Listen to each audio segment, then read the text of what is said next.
ನಮ್ಮ ನ್ಯೂಸ್ಗೆ ಸ್ವಾಗತ. ಮನೆ ಬಾಗಿಲು ಮುರಿದು ಕಳ್ಳರು ನಗದು ಸೇರಿ 10 ಲಕ್ಷ ರು ಕಳ್ಳತನ.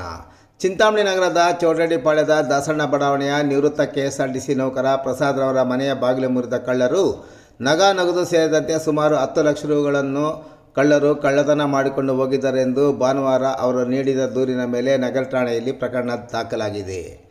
ಪತ್ನಿ ಅನಾರೋಗ್ಯದ ಹಿನ್ನೆಲೆಯಲ್ಲಿ ಮನೆಗೆ ಬೀಗ ಹಾಕಿಕೊಂಡು ಫೆಬ್ರವರಿ 21ರಂದು ಬೆಂಗಳೂರು ಆಸ್ಪತ್ರೆಗೆ ದಾಖಲು ಮಾಡಿದ್ದು, ಫೆಬ್ರವರಿ 26ರಂದು ಮಧ್ಯಾಹ್ನ ಸುಮಾರು 2 ಗಂಟೆಯ ಸಮಯದಲ್ಲಿ ಚಿಂತಾಮಣಿಗೆ ವಾಪಸ್ ಬಂದು ಮನೆಯ ಬಳಿ ನೋಡಲಾಗಿ ನಮ್ಮ ಮನೆಯ ಮುಂದಿನ ಗ್ರಿಲ್ ಡೋರು ಹಾಗೂ ಮುಖ್ಯ ದ್ವಾರದ ಬಾಗಿಲಿನ ಲಾಕ್ಗಳನ್ನು ಮುರಿದು ಮನೆಯ ಒಳಗೆ ಹೋಗಿ ಕಬ್ಬಿಣದ ಬೀರುವು ಮತ್ತು ಕಬೋರ್ಡ್ಗಳನ್ನು ತೆಗೆದು 60,000 ರು ನಗದು ಮತ್ತು 9,40,000 ರುಗಳಿಗೂ ಹೆಚ್ಚು ಬೆಲೆ ಬಾಳುವ ಚಿನ್ನಾಭರಣಗಳನ್ನು ಕಳ್ಳತನ ಮಾಡಿಕೊಂಡು ಹೋಗಿದ್ದಾರೆಂದು ಆತ ಸಲ್ಲಿಸಿರುವ ದೂರಿನಲ್ಲಿ ವಿವರಿಸಿದ್ದಾರೆ.